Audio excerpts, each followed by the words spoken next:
নতুন বছরের শুরুতে আমাদের তো অনেক কিছুই চাওয়া পাওয়া থাকে।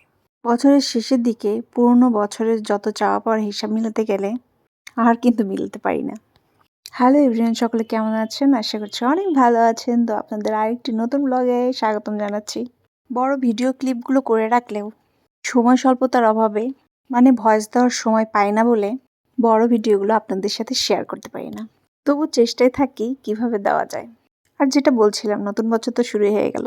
এই ভিডিওটা ছিল 31st-এর, পহেলা জানুয়ারির আগের দিনের। একটা কথা আছে, শেষ ভালো যার সব ভালো তার। ভাবছিলাম শেষটা একটু ভালোভাবে কাটাই।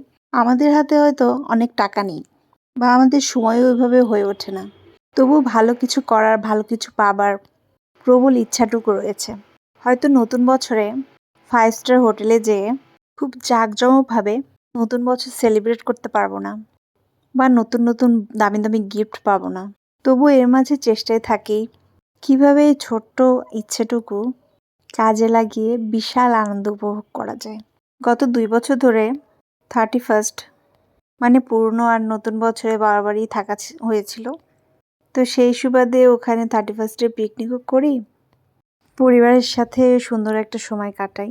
কিন্তু এবার বাসায় আছি, তাই ভাবলাম মামাদের একটু কাছে কোথাও বেড়াতে নিয়ে যাই। আমাদের বাসা থেকে খুব হলে 10-12 মিনিট হবে। এখানে একটা পার্ক রয়েছে, এর আগেও 2-1বার আসা হয়েছে। তো ভাবলাম যে মামামদেরকে নিয়ে যাই, ওরা একটু মজা পাবে। এই যে দেখেন, মামামরা তো এখন থেকে লাফালাফি শুরু করে দিয়েছে, আর অলরেডি ওদের এই যে টুকিটাকি কেনা হয়ে গেছে। বাচ্চারা এত জিদ করে না, বাইরে আসলে চকলেট খাবো, চিপস খাবো। ওর বাবা টিকিট কাটছে, তো আমাদের টিকিট কাটাও হয়ে গেছে। দিন যাচ্ছে সব কিছুর দাম আরও বাড়ছে। তো টিকিটের মূল্য আগে ছিল 50 টাকা, এখন 100 টাকা হয়েছে। তো যাই হোক, ঘুরতে যখন এসেছি 100 টাকা 50 টাকা কোনো ব্যাপার না। আর এখন থেকে চিন্তা করেছি দামি দামি রেস্টুরেন্টে যাওয়ার থেকে রেস্টুরেন্টের খাবারগুলো যদি বাড়িতে বানানো যায় তাহলে ভালো হয় না? আর তাছাড়া মামামরা কোনো রেস্টুরেন্টে নিয়ে গেলে রেস্টুরেন্টের খাবার যেহেতু একটু স্পাইসি হয়, ওরা যেহেতু এখনও ঝাল খাবারের সাথে অতটা অভ্যস্ত নয়, তাই চিন্তা করেছি বাসাতে একদম স্বাস্থ্যসম্মত উপায়ে ঝাল ছাড়া ওদেরকে করে দেব। পাশাপাশি আমাদেরও খাওয়া হবে। বাইরে খেতে গেলে যেটা হয়, আপনি বেশি টাকায় অল্প পরিমাণে খেতে পারছেন। আর বাসায় যেটা হয়, খুব অল্প টাকায় স্বাস্থ্যসম্মত এবং বেশি পরিমাণে খাবার খেতে পারছেন। তাই বলে ভাববেন না যে আমরা কিন্তু বেশি খাবার খাই। যাই হোক, তো পার্কের ভিতরে এসে যেটা প্রত্যক্ষ করতে পারছি, আগে যেরকম ছিল পার্কটা এখন একদম নষ্ট হয়ে গেছে। নষ্ট হয়ে গেছে বলতে প্রাকৃতিক যে ব্যাপারগুলো, গাছগাছালি যত সুন্দর ছিল, ফুল ছিল, পরিবেশটাই একদম নষ্ট হয়ে গেছে। এগুলো আসলে যত্নের অভাবে হয়েছে। তো কি আর করা, তবুও ঘুরে ফিরে দেখছি। আর এর ভিতরে একটা ছোট্ট চিড়িয়াখানা ছিল আগে, বানর ছিল, তারপরে আরও কয়েকটা পশু ছিল, আমার ঠিক মনে পড়ছে না এই মুহূর্তে। কিন্তু এবার এসে যেটা দেখলাম, শুধু হরিণ রেখেছে ওরা। আমার মাম্মামরা তো অনেক খুশিতে এসেছিল, যেহেতু কিছুদিন আগে আমরা দিনাজপুর স্বপ্নপুরীতে পিকনিকে গিয়েছিলাম। ওখানে ওরা অনেক পশু পাখি দেখেছে। তো ওরা ঢোকার আগে ওদেরকে বলছিলাম যে এখানেও কিন্তু অনেক পশু পাখি আছে, কিন্তু যেটা হলো ঢোকার পরে ওরা ওইভাবে ওদেরকে দেখাতে পারলাম না। তো যাই হোক, বাচ্চারা আসলে চিড়িয়াখানা, পশু পাখি এগুলোর প্রতি বেশি আকর্ষণ থাকে। যেমন দেখেন এখানে এই যে পাথরের ঘোড়া ছিল, তারপর হাতি ছিল, ওগুলোর উপরেই ওরা উঠছে, ওদের সাথে মজা করছে, খেলছে। বাচ্চা আসলে বাসাতে থাকতে আসলে অতটা ওদের ভালো লাগে না। ওদের মন যেহেতু অনেক নিষ্পাপ, একদম পাখির মতো, ফুলের মতো বলা যায় বাচ্চারা। ওরা যখন বাইরে বের হয় একদম মুক্ত বিহঙ্গর মতো উড়তে থাকে। আর এই যে দেখেন আমার মামাম দুটা, এখানে একটা পরী ছিল, তো ওরা জিজ্ঞেস করছে এটা কি, এই পরীর কালার কি, এটা সেটা অনেক প্রশ্ন করছে। তো ওদেরকে বলছিলাম মাম্মাম এখানে একটু দাঁড়াও, তোমাদের একটু ভিডিও করি, ফটো নেই। কিন্তু কি আর করা, বাচ্চাদের আসলে এক জায়গায় বেশিক্ষণ রাখা যায় না।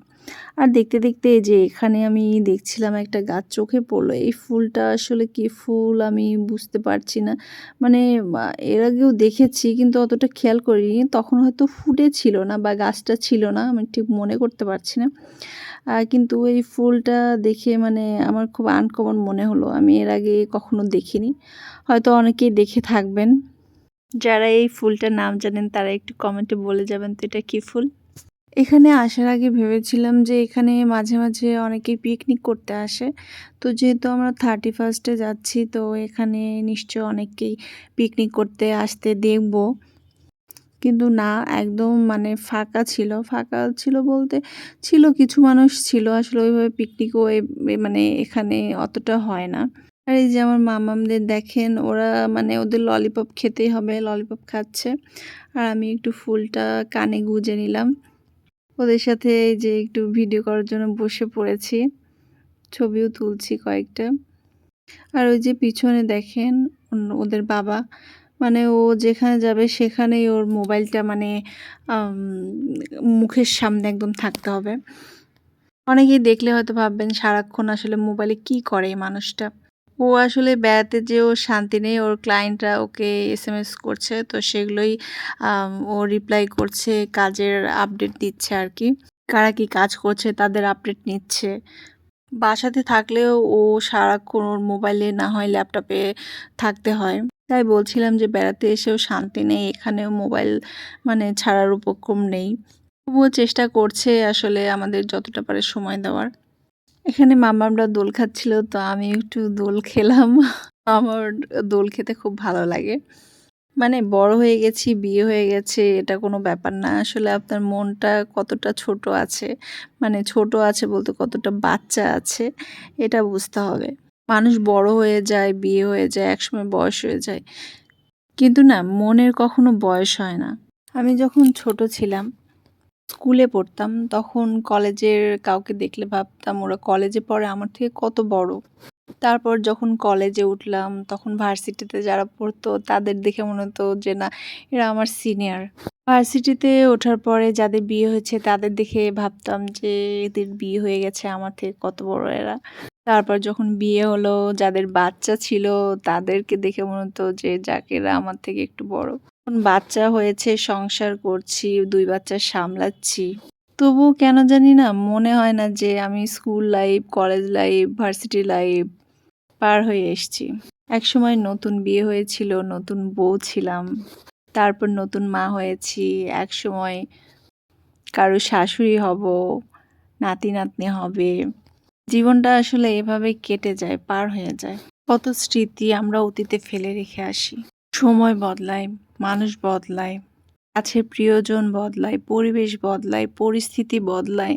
কিন্তু ভেতরের মানুষটা না একই রকম রয়ে যায়। আর ভেতরের মানুষটা কে? আপনার মন। আপনার মন যতদিন বাচ্চা আছে আপনি ততদিন বাচ্চা আছেন। বয়সের তোয়াক্কা করে কি লাভ? যাক অনেক কথাই বলে ফেললাম। আর এদিকে আমার মামামরা ঘুরতে, ঘুরতে একদম টায়ার্ড হয়ে গেছে। বড়টা উঠেছে ওর বাবার কোলে আর ছোটটা আমার কোলে। তো এখানে এই যে এই রাইডটার সামনে এসে ওরা দাঁড়িয়ে পড়ল। এখানে একটাই রাইড আর এটা অলওয়েজ বন্ধ থাকে। তো মামামরা মানে সামনে এগিয়ে যাচ্ছিল এটাতে উঠবে।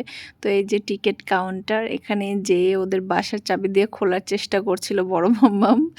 আর ছোট মাম্মাম বলছিল খোলো, খোলো। ওরা কত ইনোসেন্ট না?